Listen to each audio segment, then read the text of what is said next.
Hello दोस्तों, मैं आपका दोस्त आलोक जौहरी फिर से आया हूँ एक बार न्यू वीडियो लेके। आज की जो हमारी वीडियो है वो हमारी पिछली वीडियो से रिलेट करते हुए है। पिछली वीडियो में हमने सीखा था टेंसेस।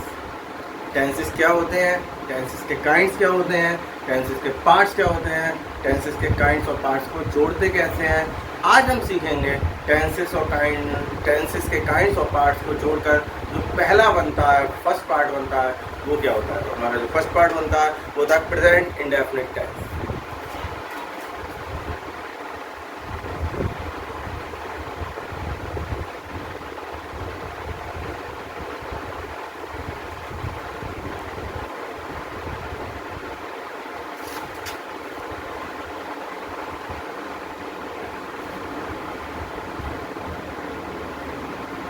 हमारा जो फर्स्ट बनता है वो होता है प्रेजेंट इंडेफिनिट टेंस।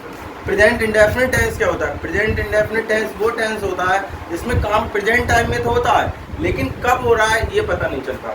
इसमें हमारे जो है हमेशा सत्य रहने वाली बातें आ जाती हैं, जिसे हम यूनिवर्सल ट्रूथ बोलते हैं। कोई फैक्ट आ जाता है या फिर किसी की आदत आ जाती है, ठीक है, या फिर कोई ऐसा काम जो हर रोज होता है वो आ जाता है। देखिए, पहले हम इसकी पहचान लिख लीजिए।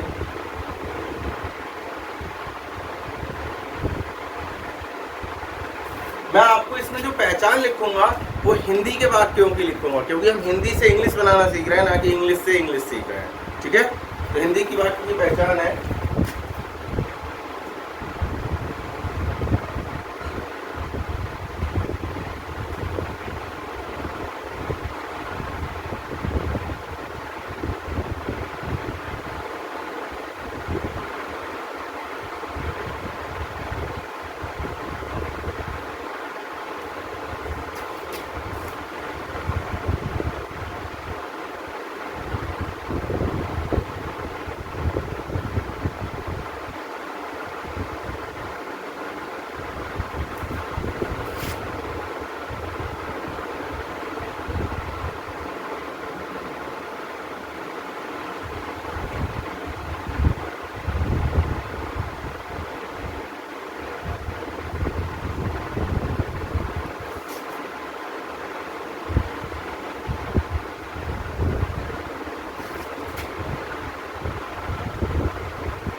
हमारे वाक्य की पहचान है ऐसे वाक्यों की क्रियाओं के अंत में जो क्रियाएं होती हैं, क्रियाएं आप जानते हैं, जैसे खाना,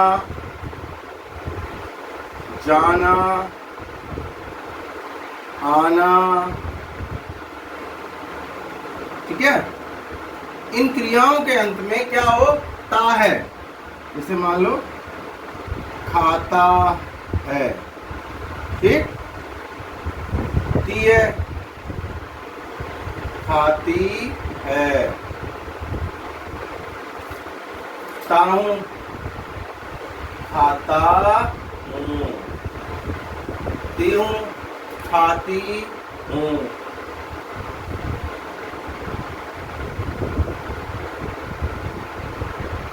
ऐसे जैसे जाना के लिए हम आगे भी यूज कर सकते हैं, जाते हैं, ते हो, जाते हो, जाती है,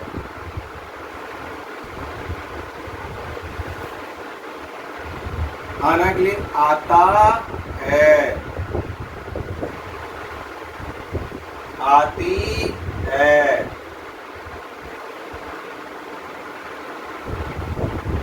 आते हैं। तो ऐसे वाक्यों की क्रियाओं के अंत में ता है, ती है, ता हूं, ती हूं, ते हैं, ते हो आदि शब्द आते हैं। कोई भी वाक्य होगा उसमें जो भी क्रियाएं होंगी उनमें क्या लगा होगा, जैसे खाना है तो खाता है हो सकता है, खाती है हो सकता है, खाता हूँ हो सकता है, खाती हूँ हो सकता है, खाते हैं हो सकता है, खाते हो सकता है। इसी तरीके से जाना हुआ जाते हैं, जाते हो, जाती हूँ, जाते हैं, ठीक है। आना, आना का आता है, आती है, आते हैं, ठीक है, ये हो सकते हैं। तो वाक्य कैसे होते हैं, चलिए हम उनके बारे में जानते हैं।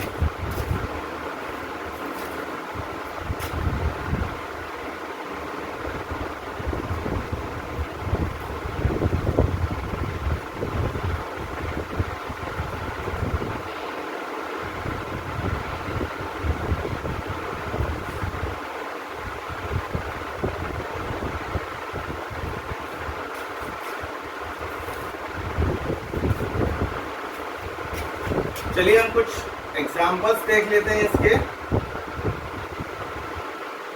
जैसे मैं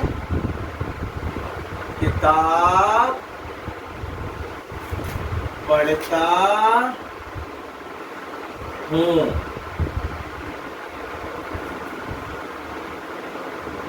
वह बाजार जाता है, तुम पत्र लिखते हो,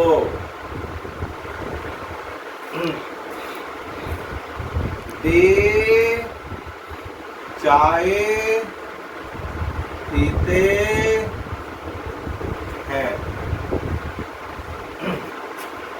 तो आप देख सकते हैं ये वाक्य, इस वाक्य में जो जैसे ये मैं बाजार जाता हूँ, इसमें वो मैं किताब पढ़ता हूँ, इस वाक्य में जो पढ़ना है वो एक क्रिया है, लेकिन पढ़ना की जगह उसमें ताहू लगा दिया तो पढ़ता हूँ हो गया। वैसे ही वह बाजार जाता है, इसमें जाना है क्रिया, लेकिन जाना में हमने ताब है लगा दिया तो जाता है लगा दिया, हो गया। इसी तरीके से तुम पत्र लिखते हो, इसमें लिखना क्रिया है, लिखना में हमने ते हो लगा दिया तो लिखते हो गया। अगला वे चाय पीते हैं, इसमें हमने पीना क्रिया हुआ, पीना के आगे हमने ते है जोड़ दिया तो ये हो गया हमारा पीते हैं। तो इस तरीके से बात बनते हैं कि मैं किताब पढ़ता हूँ, वह बाजार जाता है, तुम पत्र लिखते हो, वे चाय पीते हैं। एक टास्क है आप लोगों के लिए, अगर आप लोगों को ये समझ में आया है तो जिसने ये वीडियो देखी है वो एटलीस्ट कम से कम एक वाक्य हिंदी का जो है उदाहरण के तौर में लिख के देगा कमेंट में। जैसे मैंने ये लिखे हैं वैसे आप एक वाक्य हिंदी का लिख के देंगे, तब देखते हैं कितने लोगों को समझ में आया। चलिए आगे बढ़ते हैं।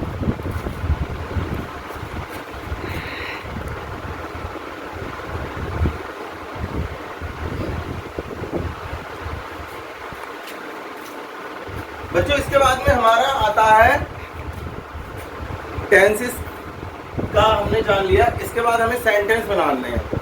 सेंटेंस जो हमारे होते हैं वो हमारे होते हैं बच्चों 5 टाइप्स के। कौन कौन से होते हैं, पहले हम यहाँ पे सेंटेंस के टाइप्स देख लेते हैं।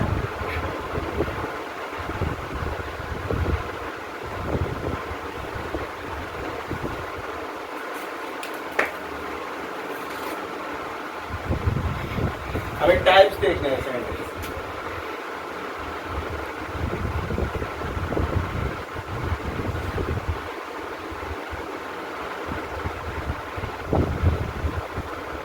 टाइप्स ऑफ सेंटेंस यानी वाक्यों के प्रकार।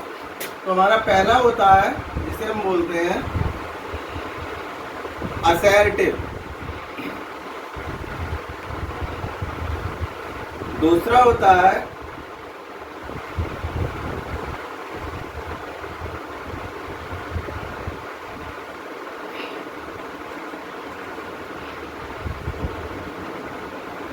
इंटेरोगेटिव, तीसरा होता है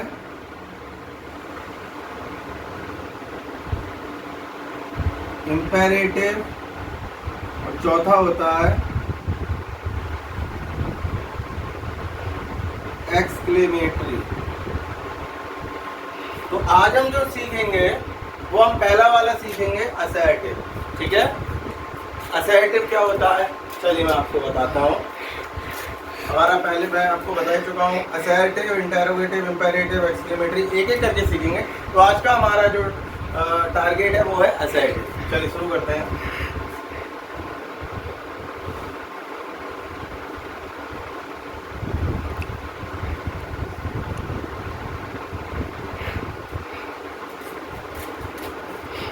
देखिए असर्टिव जो सेंटेंस हमारा होता है वो दो टाइप का होता है। असर्टिव हमारा दो टाइप का होता है। एक होता है जिसको हम बोलते हैं अफर्मेटिव,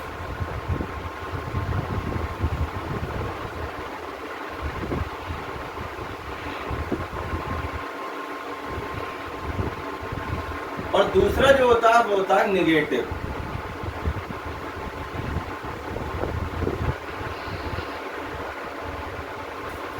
अफर्मेटिव, निगेटिव। तो हम सबसे पहले अफर्मेटिव सीखेंगे। हो गया। तो अफर्मेटिव आज हम सीखेंगे। अफर्मेटिव, ठीक है। मैं आपको ये एक एक करके इसलिए सिखाऊंगा ताकि आपको अच्छा समझ में आ जाए, ठीक है। तो आज का हमारा असर्टिव में जो टॉपिक है वो है अफर्मेटिव। तो हम अफर्मेटिव सीखेंगे।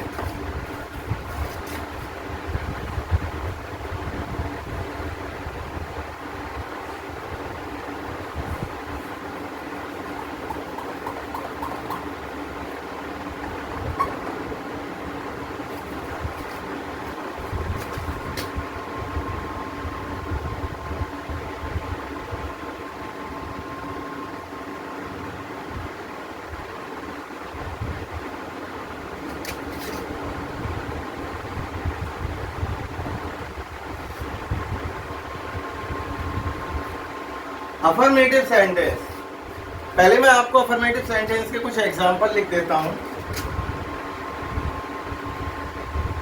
ये जो एग्जांपल है ये आपके हिंदी में होंगे और किसके होंगे? प्रेजेंट इंडेफिनिट टेंस के।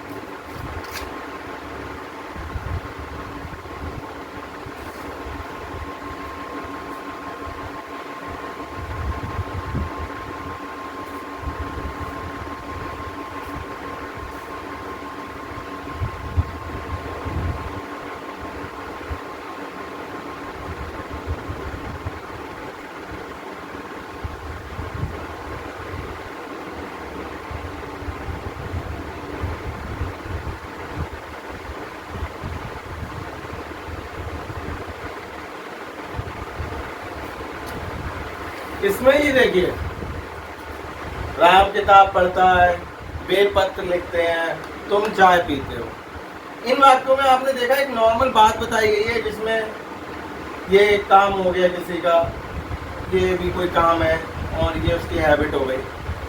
तो ये आपने देख लिया, इसमें निश्चित बात नहीं है कि कौन कब करता है, इसलिए इसको इंडेफिनिट बोला जाता है। और इसमें है आया है इसलिए इसको प्रेजेंट बोला जाता है, इसलिए इसको प्रेजेंट इंडेफिनिट बोला जाता है। और ये हिंदी में कुछ ऐसे वाक्य होते हैं। अब मैं आपको इन वाक्यों को हिंदी से इंग्लिश में कैसे ट्रांसलेट करते हैं वो सिखाने से पहले रूल लिखाऊंगा ताकि आप समझ सकें कि इसका असली रूल क्या होता है। तो चलिए मेकिंग रूल लिखते हैं।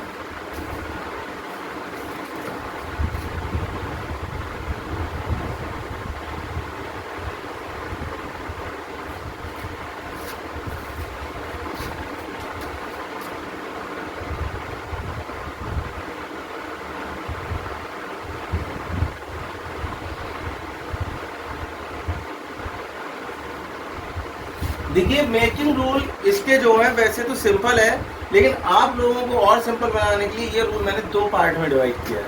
फर्स्ट पार्ट में कुछ सिलेक्टेड सब्जेक्ट होंगे और सेकंड पार्ट में भी कुछ सिलेक्टेड सब्जेक्ट होंगे। तो हम पहले फर्स्ट पार्ट के सब्जेक्ट के बारे में जानेंगे, फिर सेकंड पार्ट के। अब टेंशन ना लो, इसको मैं एक्सप्लोर नहीं करूँगा, इसको मैं इसी वीडियो में करूँगा।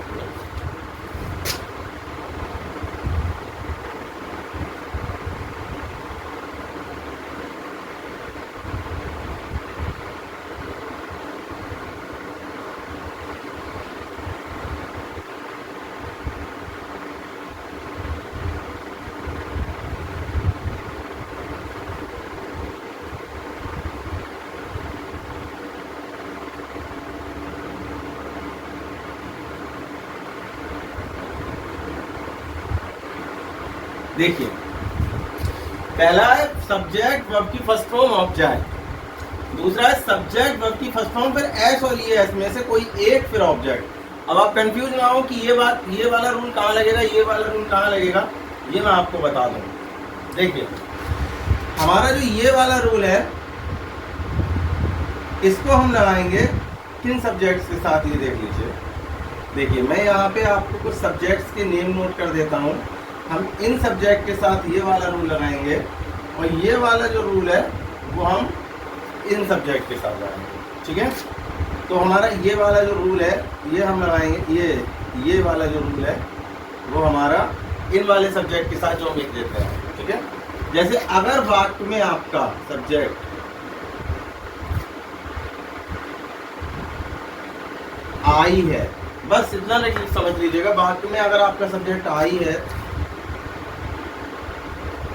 वी है, ते है, यू है,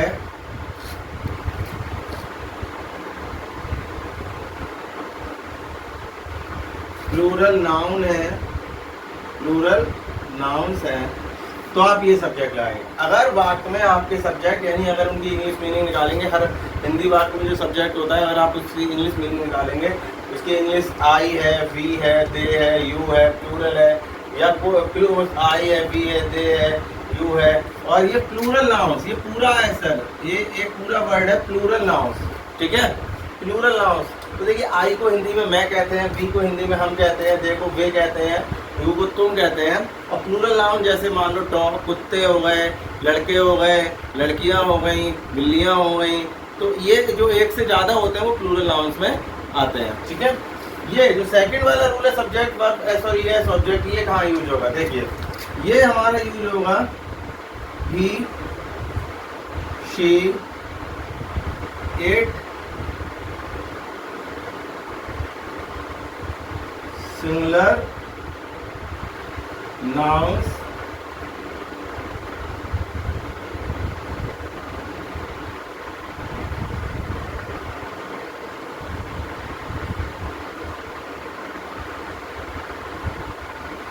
देखिए ही यानी वह, शी वह लेकिन लड़की के लिए, इट हम मोस्टली किसी बच्चे के लिए यूज कर सकते हैं, न्यूबॉर्न बेबी के लिए यूज कर सकते हैं, किसी जानवर के लिए यूज कर सकते हैं, या बारिश वगैरह वाला आया हो सेंटेंस उसके लिए यूज कर सकते हैं। सिंगुलर नाउन आप जानते हैं कि कोई ऐसा नाउन जो अकेला हो, जैसे डॉग वगैरह, और किसी व्यक्ति का नाम भी नाउन में आता है लेकिन सिंगल हो नाउन, मतलब जैसे राम है, राम एंड श्याम नहीं आना चाहिए, Ram and Shyam plural noun हो जाएगा, राम है वो केवल सिंगुलर नाउन होगा। ऐसे वाक्यों के साथ हम ये लगाएंगे। लेकिन अभी भी आपको एक कंफ्यूजन रहा होगा कि आप इसमें जो दिया हुआ है एस और ई एस, ये जो दिया हुआ है आपका एस और ई एस, इसमें से एस कहाँ लगाएं और ई एस कहाँ लगाएं। देखिए कॉन्सेप्ट बड़ा ना करके मैं इसको शॉर्ट में आपको समझा दूँ। ई एस का यूज बता देता हूँ, ई एस का यूज जहाँ ना होगा वहाँ पे आप एस का करेंगे। तो देखिए यहाँ हम लिख देते हैं यूज ऑफ ई एस, ठीक है। जब ये वाला रूल होगा, ये वाला रूल लगेगा तो इसमें एस और ई एस तो देखना पड़ेगा। तो ई एस आप किसके साथ देखेंगे,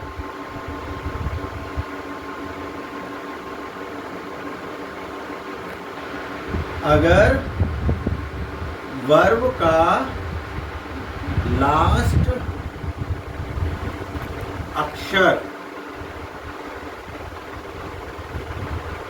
ओ S X S H C H हो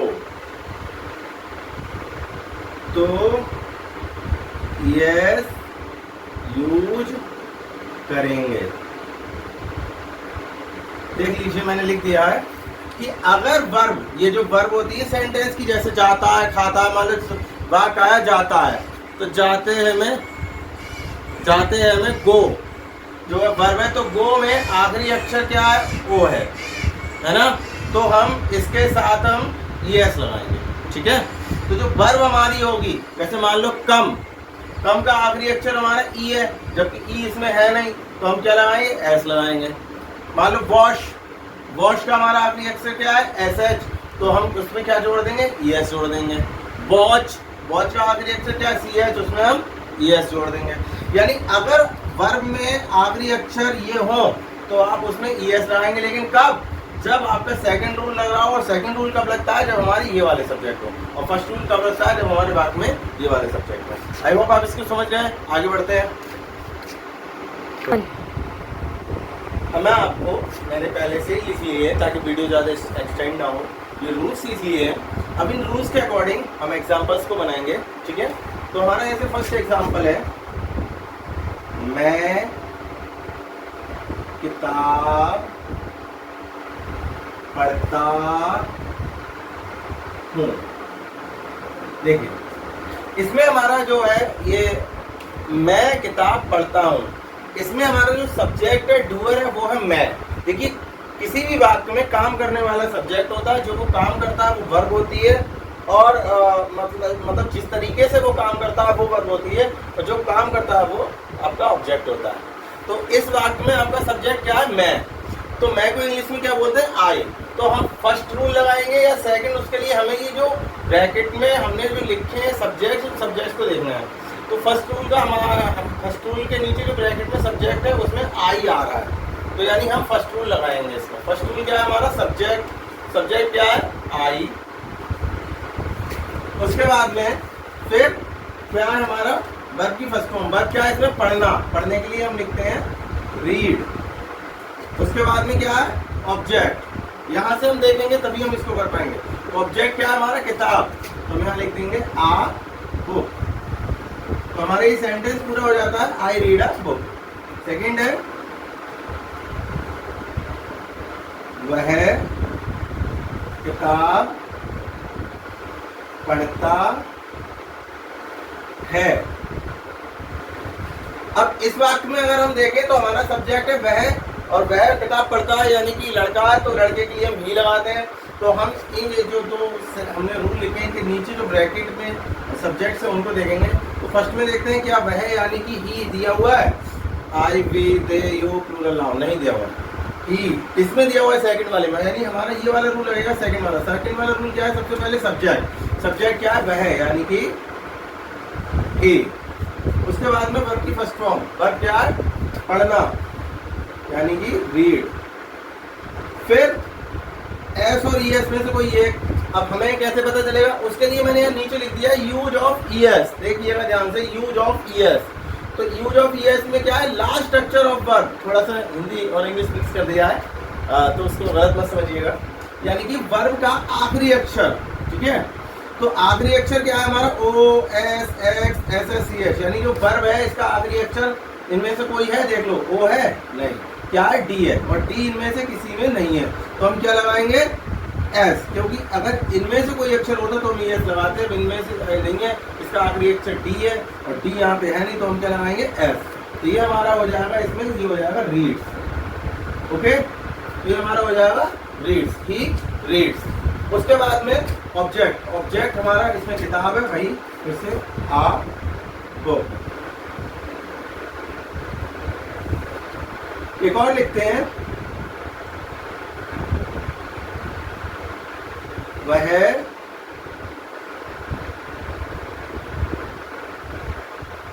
कपड़े धोती है। इस वाक्य में हमारा सब्जेक्ट वह है यानी शी, क्योंकि लड़की है, और शी हमारा आ रहा है रूल नंबर सेकंड में। ये देखिए नीचे, she, he she it singular noun. तो शी हमारा आ रहा है सेकंड में, तो सेकंड का हमारा रूल है सब्जेक्ट। सब्जेक्ट में सबसे पहले हमारा आएगा शी। उसके बाद में वर्ब की फर्स्ट फॉर्म। वर्ब क्या है, कपड़े धुलना, धुलना यानी धोती है, धोती है वर्ब, तो धोने के लिए लिखते हैं हम वॉश। उसके बाद में हम एस और ईएस में से एक लगाएंगे, तो हम पहले यूज ऑफ ईएस में जाएंगे और उसमें देखेंगे आखिरी अक्षर वर्ब का इसमें क्या है, इसमें आखिरी है एस एच, और एस एच हमारा इसमें दिया हुआ है, तो हमें यहाँ पे ईएस जोड़ना होगा। ये हमारा हो जाएगा वॉशेस।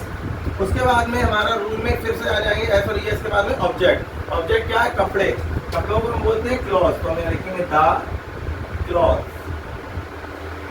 बच्चों मैं आपको एक बात बता दूं, क्लॉथ में मोस्टली लोग गलती ये करते हैं बहुत से लोग ई नहीं लगाते हैं। देखिए ई हम तब नहीं लगाते जब हम बिना सिले हुए कपड़े के बारे में बात करें, और जब हम सिले हुए कपड़े के बारे में बात करते हैं तो हम ई लगाते हैं। ठीक है, तो ये हमारा बनेगा शी वॉशेस द क्लॉथ। ये आप देख लीजिएगा, आप वीडियो को अच्छे से देखिएगा और इसको पॉज कर करके आप नोट्स को लिख लीजिएगा, बना लीजिएगा, ये आपके बहुत काम आएंगे। और अगर आपको मेरा पढ़ाना अच्छा लगा हो तो प्लीज़ वीडियो को लाइक कीजिएगा, चैनल पे नए हैं तो सब्सक्राइब कीजिएगा। और कुछ कन्फ्यूजन है या कोई एडवाइस देना चाहते हैं आप, या कुछ करेक्शन करवाना चाहते हैं तो उसके लिए आप कमेंट में जाके बताइएगा। और हाँ, मैंने आपको सेंटेंस हिंदी में बनाने के लिए दिए थे, ठीक है, वो आपको बना के लाने 20 सेंटेंस। Thank you.